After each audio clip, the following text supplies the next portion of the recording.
Sir please sir میری بات سنیں سر، میں نے کچھ نہیں کیا، یہ سب میرا نہیں ہے، ان چیزوں سے میرا کوئی تعلق نہیں۔ میرے چچا اسپتال میں ہیں، میرے گھر میں چھوٹے کزن ہیں، پلیز مجھے جانے دیں۔ وہ سلاخوں کے پار سے مسلسل چیخ رہا تھا، اس کا گلا دکھ رہا تھا، اسے شدت سے پیاس لگی تھی، لیکن اس وقت اسے بس اسپتال جانا تھا جہاں اس کے چچا تھے۔ سر مجھے ٹریپ کیا گیا ہے، میرا کوئی قصور نہیں ہے، میری بات سنیں خدا کے لیے۔ چیخ چلا کر بالآخر وہ ایک طرف بیٹھ گیا۔ وہ تھک رہا تھا، اسے رونا آ رہا تھا۔ 16-17 سالہ وہ عمر نہیں ہوتی جس میں تانے کے چکر کاٹے جائیں، جس میں آدھے خاندان کا بوجھ کی طرح اپنے کندھوں پہ لادا جائے، جہاں اپنی بھوک پیاس بھول کر گھر میں موجود اپنے سے چھوٹے سادوں کی فکر کی جائے۔ تھانے کی کھوپڑی میں دیوار سے ٹیک لگائے وہ اکڑو بیٹھا تھا، بال ماتھے پہ گرے تھے، نوعمر چہرے پہ پریشانی تھی، تھکن تھی، سخت گرمی کے دن تھے، اس کا جسم جھلس رہا تھا۔ کئی پل یوں ہی ہمت ہار کے بیٹھنے کے بعد وہ اٹھا تھا۔ یہ وہ وقت تھا جب اس نے محل کا سب سے مضبوط ستون بننے کی ٹھان لی تھی۔ سر پلیز مجھے یہاں سے نکالیں، پلیز سر، میں نے کچھ نہیں کیا۔ وہ بیٹھی ہوئی آواز میں پولیس والوں کو اپنی جانب متوجہ کر رہا تھا۔ ASI کسی سے فون پہ بات کر رہا تھا۔ کیس جانتا تھا یہ احکام اس کے لیے لیے جا رہے ہیں۔ چند پل بعد پولیس والے اسے اپنی طرف آتے دکھائی دیے۔ کیس کا دل ایک لمحے کے لیے دھڑکنا بھول گیا۔ وہ جانتا تھا اب کیا ہونے والا تھا۔ وہ جہاں سے آیا تھا وہاں اس نے سرداری دیکھی تھی، لوگ دیکھے تھے، سزائیں دیکھی تھیں، لیکن اپنے لیے ہمیشہ تخت دیکھا تھا۔ پولیس والے اسے جانوروں کی طرح مار رہے تھے، اس کی چیخیں دل دوز تھیں۔ کوئی کسی جانور کو بھی اس طرح نہیں مارتا ہوگا جس طرح وہ ایک نوعمر لڑکے کو مار رہے تھے۔ وہ مار کھا رہا تھا، جانتا تھا قصور نہیں ہے، لیکن وہ بس پٹ رہا تھا۔ جانوروں کی طرح مار کھاتے ہوئے وہ کتنا بڑا جانور بننے والا تھا، یہ کسی کو علم نہیں تھا۔ کوئی اسے ٹھڈے مار رہا تھا، کوئی بھاری ہاتھ سے تھپڑ، بس چلتا تھا تو بیل سے مارتے تھے۔ وہ انسان تھا، چاہے جتنا مضبوط سہی، زخم اسے کرانے پہ مجبور کرتے تھے۔ اندھا سسٹم، کھوکھلا قانون، لمبے ہاتھ، سب چپ چاپ بے بسی سے تماشا دیکھ رہے تھے۔ اسے مارتے ہوئے اس کی ویڈیو بنائی جا رہی تھی۔ وہ نہیں جانتا تھا اس کا مقصد کیا ہے، لیکن اسے درد ہو رہا تھا۔ الٹا لٹکا کر جب اس کی ٹانگوں پہ ڈنڈے مارے جاتے تو اس کی روح تک تڑپ جاتی تھی۔ کچھ ہی پل میں اس کی پیٹھ پہ کبھی نہ مٹنے والے نشان تھے، صرف بدن پہ نہیں، روح پہ بھی۔ رسی کھولی گئی، وہ دھڑام سے فرش پہ گرا، اس کے چہرے پہ نیل تھے۔ تپتا فرش جسم پہ لگے زخم مزید جلا رہا تھا۔ وہ درد سے دھورا ہو کر منہ سے خون تھوک رہا تھا۔ آنکھیں اد کھلی تھیں، لیکن ذہن مکمل بیدار۔ وہ ذہن جس میں آج شیطان بسیرا کر چکا تھا۔ خدا کی قسم میں وقت کا فرعون بن کر واپس آؤں گا، خدا کی قسم میں تم سب کو زندہ جلاؤں گا۔ میرا انتظار کرنا، یعنی اپنے زوال کا انتظار کرنا۔ دھیمی ہلکی مردہ آواز میں وہ بڑبڑا رہا تھا۔ درد شدید تھا، اس پہ غشی طاری ہونے لگی۔ باہر سے ایک بار پھر آوازیں آنے لگیں، شاید ڈیل ہو گئی، شاید نہ ہوئی۔ کچھ وقت بعد اس نے 2 پولیس والوں کو واپس اندر آتے دیکھا۔ وہ اسے ٹھڈے مار رہے تھے۔ پھر انہوں نے کیس کو لکڑی کے تختے پر الٹا لٹایا۔ اس میں مزاحمت کی سکت نہیں تھی، لیکن تھوڑے ہی لمحوں میں اس کی برہنہ پیٹھ پہ نمک مرچ سے ملا ہوا پانی ڈال رہے تھے۔ تفتیش کے دوران پولیس کے ایذا دینے کا ایک طریقہ۔ تازہ زخموں پہ جب نمک اور مرچ کا پانی لگا، کیس اس تختے پہ بے دم ہو گیا۔ اس کے حلق سے چیخ تک نہ نکل سکی۔ اسے لگا وہ مر گیا ہے۔ وہ کوٹری، وہ جلن کیس اگلی 7 زندگیوں تک نہیں بھول سکتا۔ وہ اگر کہتا تھا جہنم اس کے لیے نئی نہیں ہے تو سچ کہتا تھا۔ اگلے کئی گھنٹے تک وہ درد سے کراہتا رہا، اس کے جسم جل رہے تھے، اسے پیاس لگ رہی تھی، بھوک اب مٹ چکی تھی۔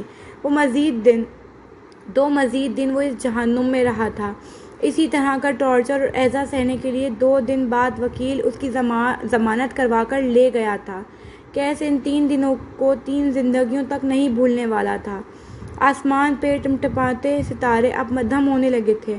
چاند کی روشنی زینیا کے چہرے پہ پڑ رہی تھی۔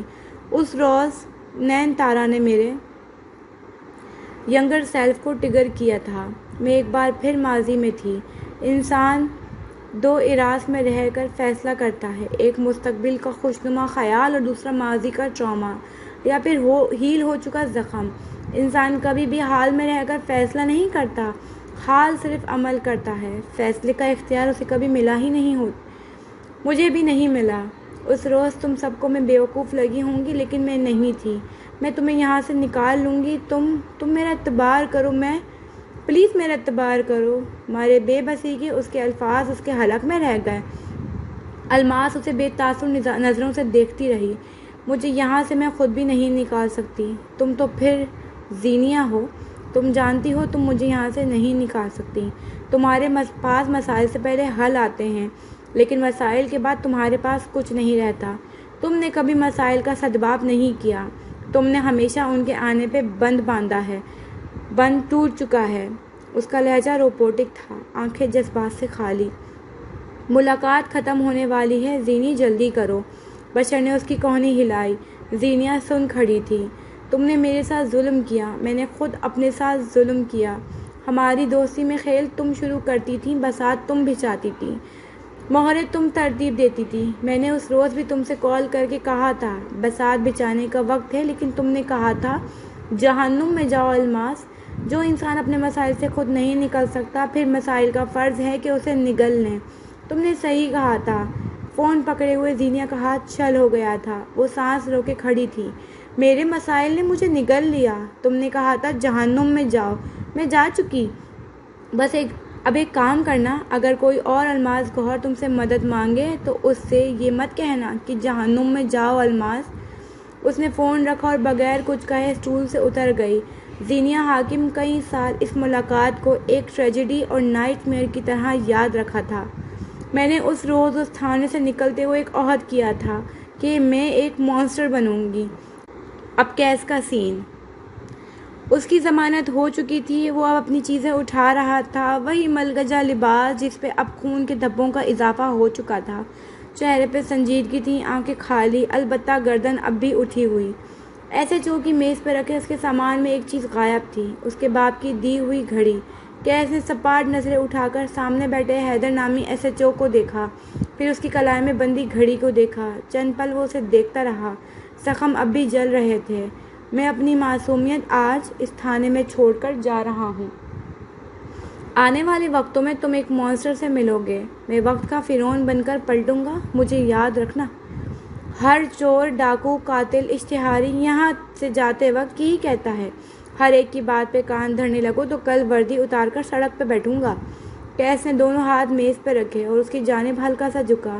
بات یہی ہے کہ وہ تھے ہی چور، قاتل، اشتہاری، مجرم۔ میں معصوم تھا، میں عام تھا، مجھے یاد رکھنا۔ یہ گھڑی رکھو تم، وقت گزرنے کا احساس ہوتا رہے گا۔ اس نے دہرایا، پھر اپنا سامان اٹھایا اور پلٹ گیا۔ افسر محظوظ سا اسے جاتا ہوا دیکھتا رہا۔ یہاں سے کیس کمبیر کی زندگی کا نیا باب شروع ہوا تھا۔ زینیا کا سین۔ اس روز میں نے خود سے وعدہ کیا تھا کہ میں آگے جا کر کسی الماس گوہر کو نہیں بچاؤں گی۔ شیزل نے ایک جھٹکے سے گردن اٹھا کر اسے دیکھا۔ ہاں، میں کسی الماس گوہر کو نہیں بچاؤں گی، کیونکہ اگر آپ مسائل سے نکل نہیں سکتے تو مسائل کا حق ہے کہ وہ آپ کو نگل لیں۔ وہ پر یقین انداز میں بولی۔ وہ نین تارا سے مار کھا رہی تھی، پھر وہ گھر سے بھاگ رہی تھی۔ اس کے چہرے پہ زخم تھے، وہ انجان شہر کی گلیوں میں اندھا دھند بھاگ رہی تھی۔ پولیس اس کا تعاقب کر رہی تھی، لیکن وہ مر کر بھی اس بیگ کو کسی کے حوالے نہیں کر سکتی تھی۔ ہاں، وہ الماس گوہر کو نہیں بچائے گی، کیونکہ وہ ان مسائل سے نکلنے کے لیے کسی اور کو ڈھونڈ رہی تھی۔ وہ اس الماس کو بچائے گی جو آنے والے طوفان سے بے خبر ہوگی۔ وہ زینیا حاکم تھی۔ اس روز تھانے سے نکل کر وہ معصوم نہ رہی تو مانسٹر بھی نہیں بنی تھی۔ کیس کا سین۔ میں اس لڑکی کو ہر بار بچاؤں گا۔ میں اسے اپنے گھر کے خفیہ راستوں سے لے کر راز بھی دوں گا۔ میں اس کے سامنے ڈھال بھی بنوں گا، اس کے لیے معصوم بھی اور مانسٹر بھی، کیونکہ وہ میرا لیزر ورژن ہے۔ میں برا نہیں تھا، مجھے برا بنایا گیا، لیکن کیس وہ آخری برا ہوگا، بس اب اور نہیں۔ وہ کہتے ہوئے اپنی جگہ سے اٹھا تھا۔ مقصود اسے خاموشی سے دیکھتے رہے۔ وہ جانتے تھے اب اگر کیس اس کا سیویئر ہے تو دنیا کی کوئی طاقت اس لڑکی کو گرنے نہیں دے گی۔ حاکم نواب کے گھر میں رات کا کھانا کھایا جا رہا تھا۔ لمبے دسترخوان پہ آج عروج کی اماں بھی آئی بیٹھی تھی۔ حاکم نواب سربراہی نشست پہ بیٹھے، ان کی دائیں جانب گونج حاکم تھی اور بائیں جانب زیگم۔ یہاں منگیتر کے سامنے یوں بیٹھنے کو برا سمجھا جاتا تھا، لیکن سلام و ابا کی عظمت کو، جنہیں اپنی چھوٹی بیٹی کی محبت سب بھلائے ہوئے تھی، انہیں آج بھی گونج کوئی 10-12 سال کی بچی لگا کرتی تھی۔ بشر کو سرے سے ان چیزوں سے فرق ہی نہیں پڑتا تھا۔ منگیتر ہے تو خیر ہے، کوئی اور ہوتا تو پھر کبھی منگیتر بننے لائق بھی نہ رہتا۔ اماں میری پلیٹ میں بوٹیاں کم ہیں، بشر کی پلیٹ میں دیکھیں۔ گونج نے ہلکی آواز میں اپنے ساتھ بیٹھی اپنی اماں کو مخاطب کیا۔ ندیدی بھائی سے حساب کرتی ہے؟ بھائی کے کھانے کو نظر لگائے گی کیا؟ وہ مرد ہے، اسے زیادہ کھانا ملنا چاہیے۔ اماں نے بھی ہلکی آواز میں ٹپٹ دیا۔ مرد ہے تو کیا اس کے اندر دوسری زبان، دوسرا معدہ لگا ہے؟ اماں، آپ کا دو قومی نظریہ ختم نہیں ہوگا۔ آپ بشر کو جناح اور مجھے گاندھی ہی سمجھتی رہیں گی۔ اسی لمحے بشر جو اسے ہی دیکھ رہا تھا، اپنے سامنے سے سالن کا ڈونگا اٹھا کر تھوڑا سا گوشت نکال کر اس کی پلیٹ میں ڈالا۔ گونج تو کھل اٹھی، باقی سب نے اسے بھائی کا پیار سمجھا، البتہ زیگم بس اپنی مسکراہٹ چھپا رہا تھا۔ عروج اسی طرف دیکھ رہی تھی جب اماں نے اسے پکارا، عروج بچے، آج سالن میں نمک بہت کم ہے، تھوڑا احتیاط کیا کرو۔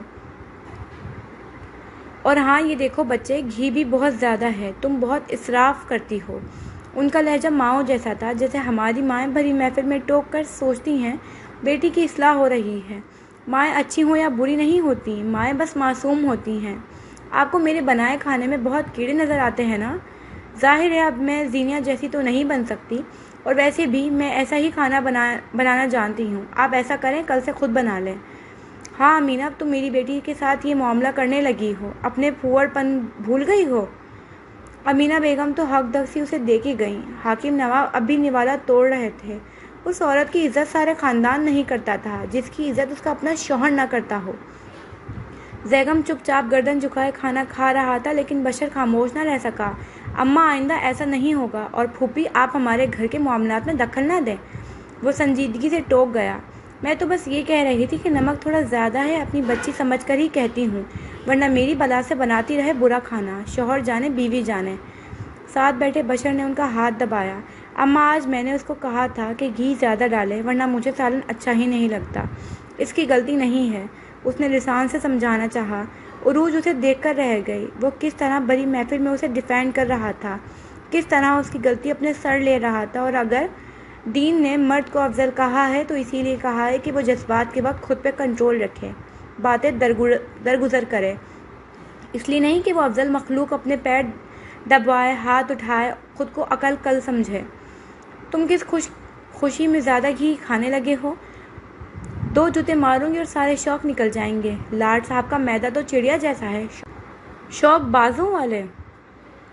اماں کے اندر کی ماں جاگ گئی تھی۔ باز نہیں اماں، جنگلی گدھ والے۔ گونج کی سرگوشی اتنی اونچی تھی کہ بشر سن سکتا تھا۔ میں جنگلی گدھ ہی صحیح، کم از کم مجھے گوشت تو پورا ملتا ہے۔ حاضر دماغی میں اس کا کوئی ثانی کہاں تھا؟ بڑے بھائی سے بات کر رہی ہو، گونج ذرا سی تمیز رکھو۔ عروج برداشت نہیں کر پائی۔ گونج نے ہونکوں کی طرح سر اٹھا کر اسے دیکھا، پھر بشر کو۔ وہ اسے نہ بولنے کی تنبیہ کر رہا تھا۔ آج اس دسترخوان پہ ایک نہ ایک زبردست جھگڑا تو ہونا ہی تھا۔ بشر شادی کر کے پچھتایا۔ آپا، اگر وہ مذاق کر رہی ہے تو اسے اجازت ہوگی نا؟ آپ بہن بھائی کے معاملے میں نہ آئیں۔ اگلا جھٹکا گونج کو زیگم کی بات پہ لگا تھا۔ اس نے آج تک دیکھا تھا کہ اس کا باپ اس کی ماں کی ہر بات کو غلط کہنے کا عادی ہے۔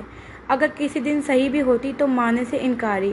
وہ غلط فہمی کے دور کرنے کو بحث سمجھتا تھا۔ کھانا ایک آکورڈ سے ماحول میں کھایا گیا۔ محفل برخاست ہوئی تو بشر اپنے کمرے میں آیا، جہاں اس کی بیوی آئینے کے سامنے بیٹھی جارحانہ انداز میں چوڑیاں اتار رہی تھی۔